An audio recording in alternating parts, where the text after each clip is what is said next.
दोस्तों पेश है आखेट भोकाल। ये कवर चित्र है दोस्तों।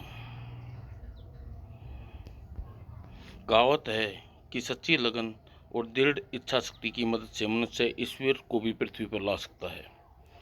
इसी कहावत को सच करने का प्रयास विकासनगर के जंगलों में गंगा तट पर स्थित गंग कबीले का सरदार गंग दास हर हर गंगे और वर्षों से गंगा के पानी में अपने शरीर को डुबोकर वह गंगा की आराधना करते हुए एक प्रार्थना करता आ रहा है, हे गंगे, हे माँ गंगे, गंगे दे। और मन में विश्वास, मस्तिष्क में सच्ची लगन और स्वर में दृढ़ता रखना वह एक क्षण के लिए भी नहीं भूला था। ना ही भूला था 19 वर्ष पहले की वह घटना। पड़ोसी राज्य महाराज आखेट, हमारे वन कबीले में आपका स्वागत है।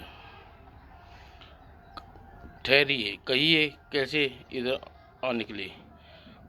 आखेट जब भी निकलता है आखेट के लिए निकलता है, और तुम्हारे कबीले में भी हम आखेट के लिए आए हैं। और जानते हैं हम यहाँ किसका आखेट करेंगे, तुम्हारी उस जल मणि का, जिसके बारे में प्रसिद्ध है कि वह जिसके पास होती है वह सुख समृद्ध और भरपूर रहता है। परंतु गंगदास के स्वर में चट्टान की क्रूरता बढ़ती चली गई। अतिथि बनकर आए हो, शत्रुओं जैसी बात मत करो। जलमणि तुम्हारे हमारे पुरखों को माँ गंगा का वरदान के रूप में मिली है और हमें अपने प्राणों से अधिक प्यारी है जलमणि। अवश्य, किंतु हम विश्वास है कि वह जलमणि तुम्हारे अपने पुत्र के प्राणों से अधिक प्यारी नहीं होगी, और जो तुम्हारी पत्नी के गर्भ में पल रहा है। और झटपट आखेट ने झपट कर गंगादास की पत्नी को अपने शिकंजे में ले लिया। अब शांत खड़ा न रहे गंगादास, दुष्ट, मेरी पत्नी को छोड़ दे। क्रोध की गर्जना से गंगादास का आखेट की तरफ बढ़ा, लेकिन उस आखेट तक पहुंचने पाता इससे पहले ही आखेट ने तेजी से उछाल फेंका उस पर सूक्ष्म जाल, जिसके पलक झपकते ही विशाल रूप धारण कर लिया और गंगादास को जकड़ लिया। आखेट करने के लिए देवताओं ने हमें 2 शस्त्र दिए हैं, उपकरण की बात प्राप्त किए हैं, उनमें यह अमेध जाल भी एक है। और जाल को फेंक कर हम अपने शिकार को फंसा लेते हैं और उसका आखेट करते हैं, किंतु आज हम जिसका आखेट करेंगे वह तू शिकार करेंगे, वह शिकार तू नहीं, तेरी पत्नी के गर्भ में तेरा बालक है।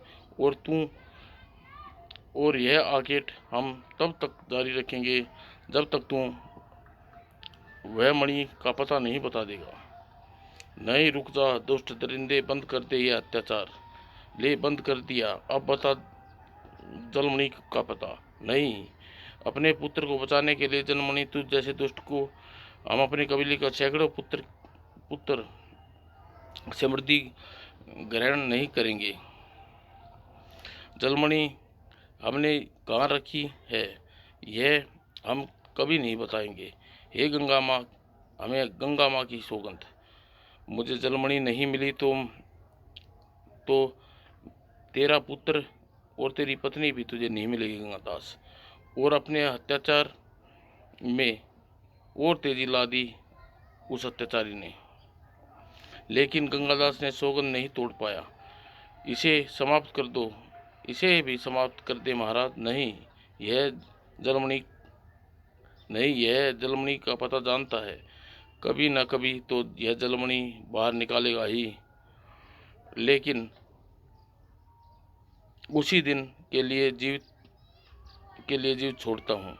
और आखेट ने उस प्रहार से खो गए गंगादास की चेतना, और जब उसकी लोटी संसार उखड़ चुका था और ना बच्चा जन्म लेने वाली पत्नी जीवित रही, ना ही उसके कुल का नाम आगे बढ़ाने वाला उसका बच्चा। हे गंगा माँ, ये क्या अनर्थ किया तूने, हमारे वंश का नाम लेने वाला कोई नहीं बचा। और अपने दास को इस अपराध का दंड दिया तूने।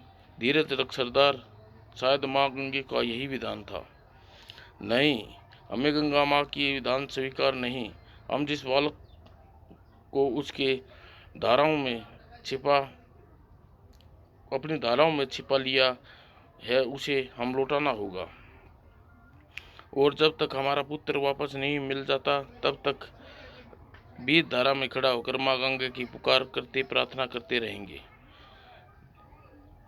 दे माँ गंगे दे। और खाली हाथ ना लौटने की सौगंध खाकर गंगादास पिछले 19 वर्षों से गंगा के बीच धारा में खड़ा था। लेकिन आज उसकी सौगंध टूटने वाली थी, क्योंकि टूटने वाली थी उसके जीवन की डोर। और उसे तोड़ने के लिए गंगादास की तरफ बढ़ रहे थे दो भयानक मगरमच्छ। लेकिन ना तो गंगादास मगरमच्छों को अपनी ओर बढ़ते देखकर विचलित हुआ, ना ही उनके आक्रमण से। जैसे ही मगरमच्छ ने आक्रमण भीषण होता जा रहा था, हर हर गंगे, वैसे वैसे गंगाधर की पुकार तेज होती जा रही थी, जय मां गंगे। और मगरमच्छ ने अब होने वाले आक्रमण से गंगादास की पुकार के साथ साथ उसका जीवन भी समाप्त होने वाला था। लेकिन गंगादास के चेहरे पर न भय के भाव थे, न स्वर में पीड़ा का लक्षण। माँ गंगे माँ तेरी जय हो। और मृत्यु के अंतिम क्षण तक गंगादास के अधरों पर अपनी देवी का नाम था।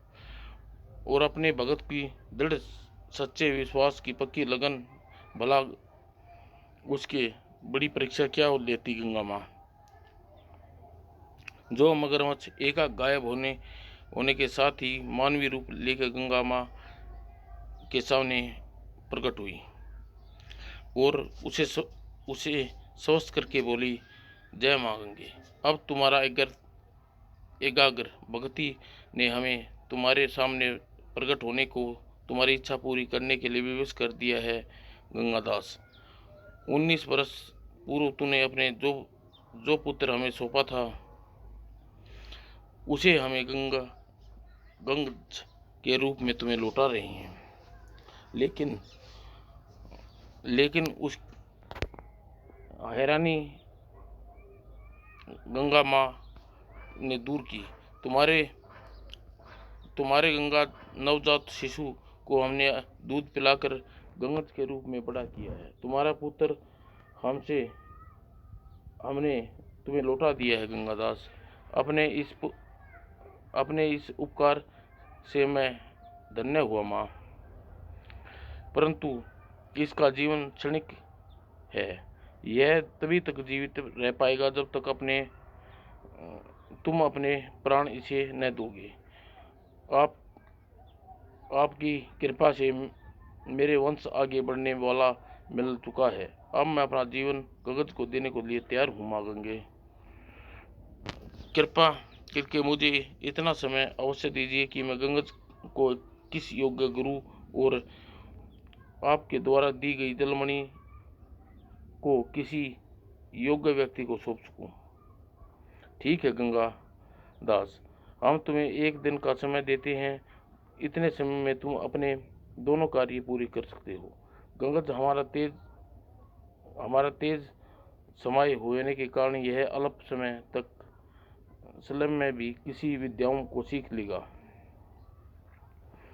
और देवी गंगा ने गंगज को दिया अनोखा शस्त्र। ये गंगा शस्त्र है, इसे धारण करने पर गंगज पूरे विश्व में अपनी कीर्ति का पताका फहराएगा। और तुम गंगा शस्त्र गंगज को सौंप देना। धन्यवाद माँ। और गंगा शस्त्र गंगज को सौंप कर देवी गंगा अंतर्ध्यान हो गई। और फिर गंगा दास ने बाहर आकर पुत्र गंगज से गले लगा लिया। हमारा पुत्र हमारे पश्चात यह चारों दिशाओं में हमारा नाम रोशन करेगा, लेकिन ऐसा करने के लिए इसे सही ज्ञान और अनुच्च शिक्षा का आवश्यकता है। और पूरे विश्व में इसकी यह आवश्यकता मात्र एक गुरु पूरी कर सकते हैं, वह गुरु योगेश्वर। और जोर से चट्टान तुम्हें तोड़नी है राजकुमार अंकित। शाबाश, और लगाओ, शक्ति लगाओ। क्षमा करें गुरुदेव, यह बालक इतना विशाल चट्टान नहीं तोड़ पाएगा। तुमने सही कहा वीरभद्र, तुमने जैसा देखा देखना। हमारी शिक्षा के बल पर यह एक दिन यह बालक इस चट्टान को एक मुठ के प्रहार से खील खील कर देगा, और वह दिन शीघ्र ही अति शीघ्र आएगा। उस दिन यह बालक विश्व का सबसे बड़ा पराक्रमी बनेगा, और उस घमंडी पराक्रमी भोकाल को धूल में मिला देगा, जिसने विकासनगर से हमारा घोर अपमान किया। और महायोगी योगेश्वर अपमान के बारे में जानने के लिए इच्छुक पड़े लघु घाती और प्रतिशोध की आग में जलते योगेश्वर को अचानक उस आवाज ने चौंकाया। आपने परम शिष्य का गुरु का प्रणाम स्वीकार करें गुरुदेव। ओह गंगादास, बहुत वर्षों बाद इधर आए, कहो कैसे आना हुआ। मैं आने का कारण के साथ ही गंगादास को गंगेश्वर और गंगदत्त के विषय में बताया, जिसकी तरफ देखते हुए प्रशंसा से बोल उठा योगेश्वर। ओह, तो यह है साक्षात गंगा पुत्र। हमें अपना शिष्य बनाकर हमें प्रशंसा होगी। मैं धन्य हुआ गुरुदेव। आप बता, कृपा करके मुझे एक उपकार और कीजिए। दूसरे ही क्षण गंगादत्त ने कटार निकाली, अपनी जांग फाड़ डाली, और उसने जलमणि निकालकर योगेश्वर के चरणों में रख दी। सुख समृद्धि देने वाली यह जलमणि को सुरक्षा के लिए आपके उपयुक्त व्यक्ति मुझे कोई नहीं मिलेगा। कृपया इसे स्वीकार करें, मुझे कृतज्ञ कीजिए। जलमणि को देखकर योगेश्वर की आंखों में चमक उभर आई। वह उसके व्यक्तित्व और उसके मेल को नहीं खाती थी, क्योंकि ऐसी चमक वो किसी साधु की नहीं, शैतान की आंखों में नजर आती है। हम सन्यासियों को इस जलमणि का क्या काम, हम इसे नहीं ले सकते, परंतु इसके लिए एक उपयुक्त नाम अवश्य बता सकते हैं, और वह नाम है भोकाल। आपने सही सुझाया गुरुदेव। महाबली, भोकाल को यह जलमणि देना उचित रहेगा। उसके पास यह एकदम सुरक्षित रहेगी। उसके पास समय, मेरे पास बहुत समय कम है गुरुदेव। यह जलमणि महाबली भोकाल को देना चाहता हूँ। जाओ, शीघ्र जाओ, क्योंकि जितनी जल्दी तुम भोकाल को पास मणि लेकर पहुँचोगे, उतनी ही जल्दी आकेट जैसी महाशक्ति भोकाल की तरफ झपटेगी, और उतनी ही जल्दी मृत्यु प्राप्त होगा मुझे अपमानित करने वाला दुष्ट भोकाल। मैं अपने चुनाव में सम्मान करते हुए आपको यह जलमणि देता हूँ, और वचन देता हूँ कि यह जलमणि की रक्षा करूँगा, और जब भी आपका पुत्र मणि मुझसे मांगेगा, मैं उसे सौंप दूंगा। धन्यवाद भोकाल।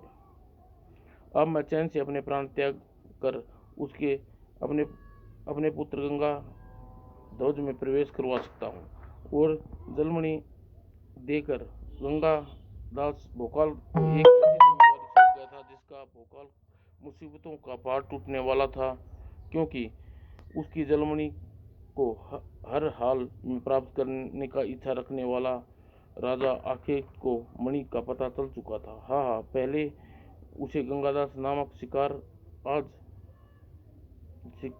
अपना शिकार आज के दिन के लिए छोड़ा था। आखिर आज मणि का पता चल ही गया।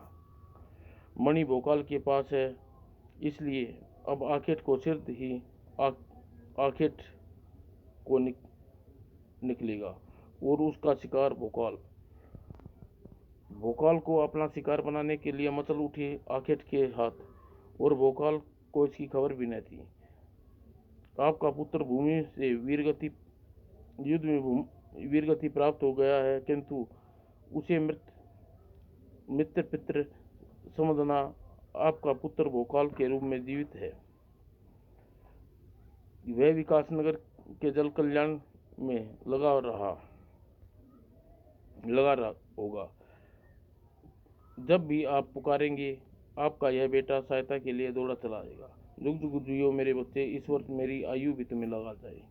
और महारानी के आदेश पर वह घोषणा करता हूँ कि जिस घर में कोई व्यक्ति भूमि युद्ध में काम आया है, उसके घर में युवाओं को राजकाज में नौकरी का अवसर व परिवार को जीविका का साधन राजकोष से उपलब्ध कराने जाएंगे। मानव रक्षक भोपाल की जय। और तेजी से प्रगति की तरफ अग्रसर विकासनगर में भोपाल की जय जयकार करने वाले के साथ साथ उसकी आलोचना करने वाले भी मौजूद थे। परिलोक से पहुंचकर विकासनगर में पहुंचकर परे ने मानवता के रक्षक का ठेका ले लिया है। हा हा हा। और शीघ्र ही हमें भोपाल विरोधी एक संगठन बनाएंगे। ओह, ये युग मन में मेरे प्रति विष भरा हुआ है। मेरे लिए उचित नहीं। मुझे इन्हें समझाने का प्रयत्न करना चाहिए। उसी रात मैं एक राहगीर हूँ। मैं दूर से महाबली भोपाल के नाम सुनकर उसके भेंट करना चाहता हूँ। आप बता सकते हैं मुझे वहाँ कहाँ मिलेगा? जिस राजमहल में वह आपकी बतौती समझता है, उस में कहीं मस्ती छानता है, तुम्हें मिल जाएगा। वैसे हम तुम्हें बता दें कि महाबली नहीं, परिलोक का एक परा मात्र है। भोकाल शक्ति पर उछलता है। चमत्कारी तलवार और ढाल उसके हाथ में हो तो वह बड़ी से बड़ी शक्ति को समाप्त कर सकता है, किंतु भोकाल शक्ति तलवार और ढालू उसके पास न हो तो वह चूहा भी मारने के काबिल नहीं हो। चमत्कारी शक्ति के बल पर वह बड़ी बड़ी बातें करने वाला महाबली वास्तविकता में राज्य का युवकों को भ्रमित करता है, उन्हें युद्ध में ले जाकर शत्रुओं के हाथों मरने के लिए उकसाने के सिवा कुछ नहीं कर रहा। और ऐसा इसलिए कह रहे हैं कि पृथ्वी पर जो शानदार आश्रय मिला है वह उसके हाथ से निकल जाए। यह सही नहीं है। तुम सब हर जगह बक रहे हो।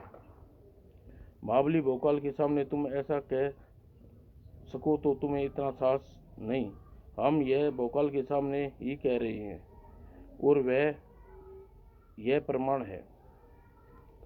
रागरी के भेष में भोपाल ही था। वह क्रोध से भरा भोपाल के शोर में विकासनगर के युवाओं अपने राष्ट्र के लिए मर मिटने वाली भावनाएं जगा कर, ना तो मैं कोई पाप कर रहा हूँ, ना ही मात्र नाम का महाबली हूँ। चाहे तो आजमा कर देख लो।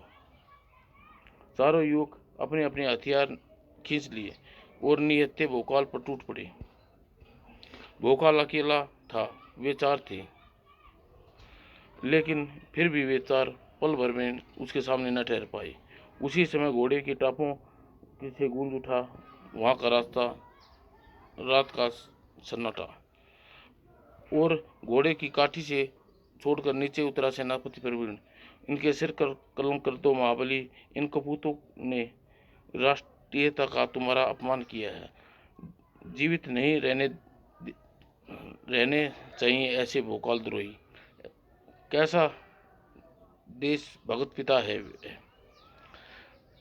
और कैसा विनयशील है था भोकाल विकासनगर में मुझे अभी तक ऐसा युवक नहीं दिखा जिसकी बुझाई विकासनगर की रक्षा का भार संभालने का हौसला दुश्मन को खदेड़ने में समक्ष हो। जिस दिन मुझे ऐसा युवक मिल जाएगा, मैं वचन देता हूँ प्रवीण, मैं उसी दिन मैं तुम्हारे पुत्र की बात मानकर पृथ्वी छोड़कर अपने लोक वापस चला जाऊंगा। और भोकाल को जल्दी ही अपने वचन का विचार करने के लिए विवश होना पड़ना था, क्योंकि जिस युग को वह बात कर रहा था वह अतिशीघ्र विकासनगर को निकलने वाला था, गंगा पुत्र गंगज के रूप में। लेकिन गंगज के सामना भोकाल से होने में अभी देर थी। क्योंकि अभी तो भोकाल को सामना करना था उस तूफान का जिसका नाम था आकेट। और हाँ हाँ हाँ, कई कहलाए जाने वाले भोकाल का आकेट करेगा आकेट। आकेट के आगमन की सूचना विकासनगर में सनसनी फैला दी। आकेट अपनी सेना के साथ इधर क्यों आ रहा है, उसका उद्देश्य क्या उद्देश्य है उसका, यह तो युद्ध भूमि में पहुंचकर ही पता चलेगा महारानी। और हस्तप्रस्त कर देने वाले थे आकेट के उद्देश्य। अगर अपनी सेना और प्रजा को आकेट के हाथों शिकार होने से बचाना चाहते हो तो महाबली मोहिनी को आदेश दे भोकाल को जलमणि मुझे सौंप दे। वापस लौट जा आकेट, भोकाल जलमणि की रक्षा का वचन दिया है वह तुझे नहीं मिलेगी। मूर्खता मत कर महारानी। आकेट को जलमणि प्राप्त करने से रोकने के लिए विकासनगर में ऐसा कोई वीर नहीं है। तेरे इस भ्रम की धज्जियां उड़ाने वाले सैकड़ों वीर अभी विकासनगर में मौजूद हैं दुष्ट, और साथ में मौजूद है विकासनगर के नायक। अगर उसे पराजित करने में मणि ले जा सका तो ले जा।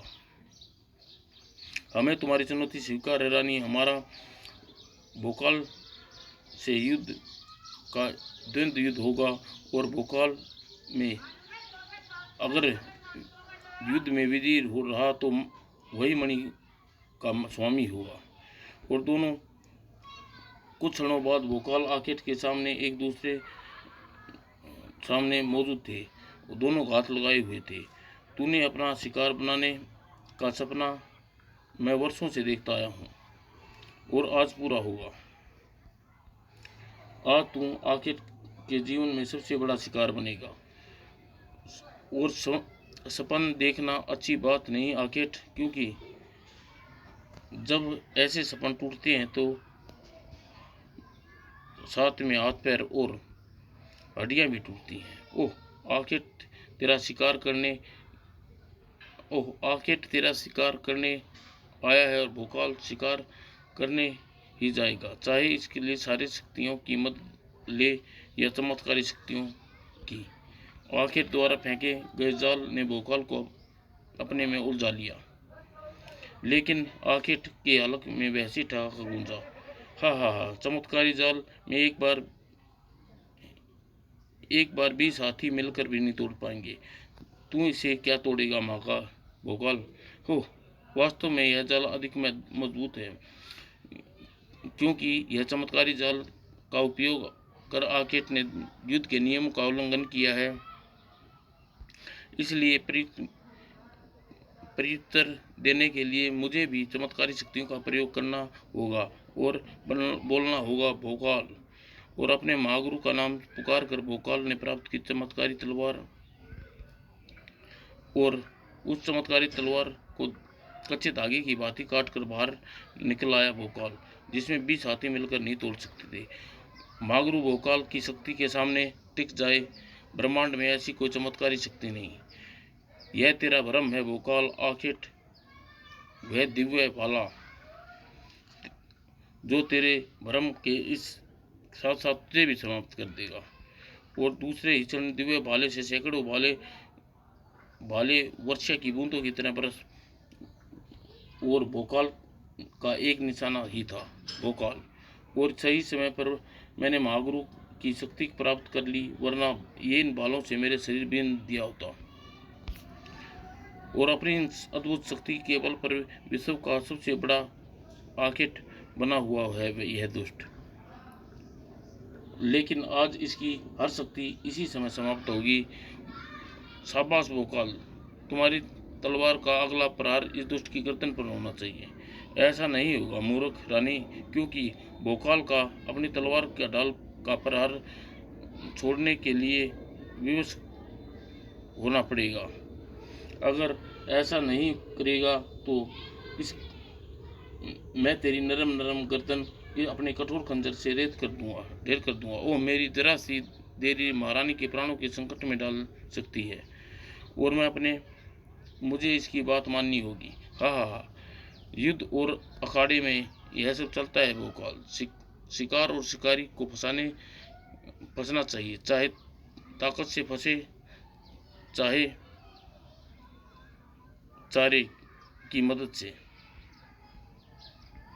और पूरी शक्ति से बरस बरस बेबस था भोकाल अपनी उस अपनी उस मृत्यु को देखने के लिए जो चमत्कारी भाले के रूप में आकेट के हाथ में नजर आ रही थी। हाँ हाँ, देखो पृथ्वी के समस्त प्राणियों, देखो आज आकेट महाबली भोकाल को आकेट करने जा रहा है और उसके साथ ही यह सिद्ध करने जा रहा है कि विकासनगर में संपूर्ण विश्व में ऐसा कोई वीर नहीं है जो आकेट का सामना कर सके। हाँ हाँ, और दूसरे क्षण आकेट के हाथ से निकला भाला और भोकाल के साथ विकासनगर के मान सम्मान की हत्या करने पर चला और ऐसा होना अब निश्चित ही था।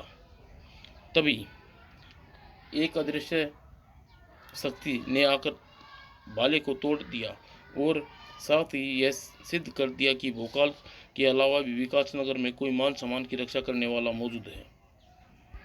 वो गंगज के रूप में था। विकासनगर की धरा पर अभी सैकड़ों वीर ऐसे मौजूद हैं जो आकेट तेरा जो सामना करने और तुझे मलियामेट करने के का साहस और शक्ति रखते हैं।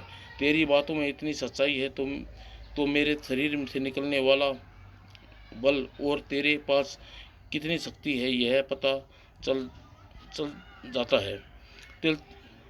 तिलमिलाते हुए आकेट ने आकेट में प्रयोग कर होने वाले शिकंजा और गंगज की ओर तरफ उछाला, लेकिन उसको अपने तक नहीं पहुंचने दिया। गंगा पुत्र ने मेरे पास मौजूद शक्ति का प्रमाण है दुष्ट। ये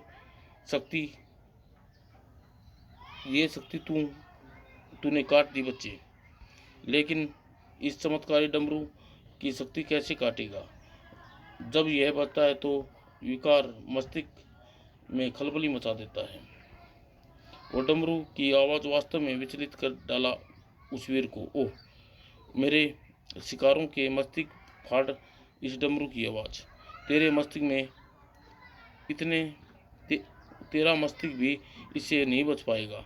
अपने मस्तिष्क में डमरू की गंगज के मस्तिष्क फाड़ने का उत्सुक आकेट, लेकिन दूसरे क्षण स्तंभ रह गया क्योंकि गंगज ने संभाल कर डमरू को पकड़ने का चमत्कार कर दिया था। तेरी चमत्कारी शक्ति तो मेरे समक्ष नहीं टिक पाई। अब देखता हूँ तेरी शारीरिक शक्ति मेरे सामने टिक पाती या नहीं। आकेट संभला भी न था कि विद्युत की गति से बढ़कर गंगज ने उसे फूल की भांति अपने हाथों में उठा लिया और इतनी जोर से धरती पर पटका फिर ना उठ सका और मुर्दे कभी उठते भी कहाँ हैं। भोकाल सहित वहाँ मौजूद सभी हैरान आंखों से फाड़े हुए युग को देख रहे थे, जो किसी की ओर न देखकर अपने रास्ते की ओर तरफ देख रहा था, जिसकी मंजिल थी महायोगी योगेश्वर का आश्रम। शाबाश गंगज, तुमने आकेट को मार विकासनगर की रक्षा कर अपने आप को परीक्षा में उत्तीर्ण कर दिखाया। इसके साथ ही हमारे द्वारा तुम्हें दी जा रही शिक्षा अत्यंत